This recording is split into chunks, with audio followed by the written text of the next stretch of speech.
This is the story of how one man created the most powerful weapon known to mankind, how one man's significant scientific contributions led to the deaths of over 100,000 people, as well as triggering a swift end to World War II.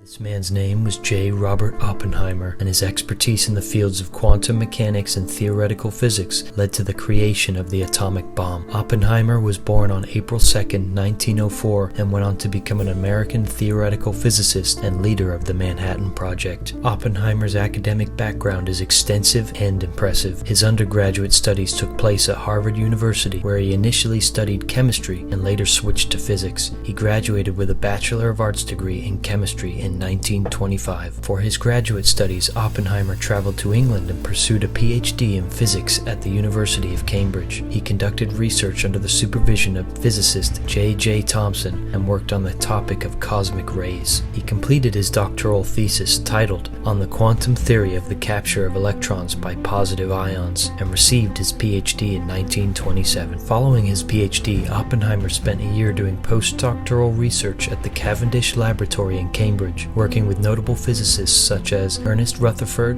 and Paul Dirac. During this time, he focused on studying quantum mechanics and its applications. In 1929, Oppenheimer returned to the United States and became an instructor at the University of California, Berkeley. He quickly rose through the academic ranks and became a professor of physics in 1936. His research during this period involved various areas of theoretical physics, including quantum field theory, astrophysics, and nuclear physics. In 1947, Oppenheimer accepted a position as the director of the Institute for Advanced Study, IAS, in Princeton, New Jersey. The IAS provided an intellectual and collaborative environment for leading scholars across various disciplines. Oppenheimer held this prestigious position until 1966. By the time World War II began, Oppenheimer had already established himself as a prominent physicist. His research in quantum mechanics and nuclear physics, along with his academic achievements and reputation, garnered recognition within the scientific community. In early 1942, Major General Leslie R. Groves, the director of the Manhattan Project, recognized the need for a scientific director to oversee the project's research and development. Groves, along with other scientists familiar with Oppenheimer's work, saw him as a potential candidate for the role. They were particularly impressed with his expertise in theoretical physics and his ability to bring together diverse scientific talents.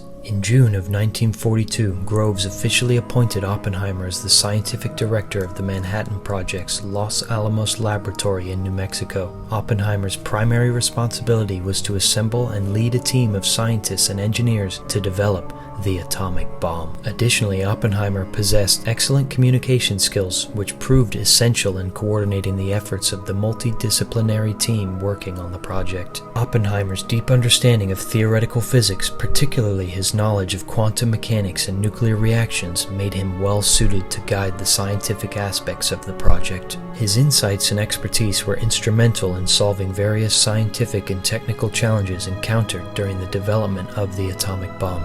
Under his leadership, the Los Alamos Laboratory successfully developed the first atomic bombs, which were ultimately used in the bombings of Hiroshima and Nagasaki in August of 1945. Oppenheimer was aware of the purpose and intended use of the atomic bomb developed as part of the Manhattan Project. As the scientific director, he played a central role in the project and had knowledge of its objectives. He understood that the primary purpose of developing the bomb was to provide a weapon that would bring about the swift and decisive end of World War II. Military and political leaders, including General Leslie R. Groves, briefed Oppenheimer on the plans to use the bomb against a Japanese target. Regarding the specific details of the Hiroshima bombing, Oppenheimer was likely informed about the target selection process, which involved identifying Japanese cities that had not been heavily damaged by conventional bombing to assess the bomb's full destructive capability. He would have known that Hiroshima was chosen as the primary target for the first atomic bomb drop on August 6, 1945. Robert Oppenheimer's attitude toward nuclear bombs was complex and evolved over time. Initially, Oppenheimer was deeply involved in the development of atomic weapons as the scientific director. However, after witnessing the devastating power of the bombs and the destruction caused by the bombings of Hiroshima and Nagasaki, his perspective began to change. Oppenheimer felt a profound sense of responsibility for his role in the creation of the atomic bomb. Following the successful Trinity test, he famously quoted the Bhagavad Gita, expressing his remorse and acknowledging the destructive power of the weapon.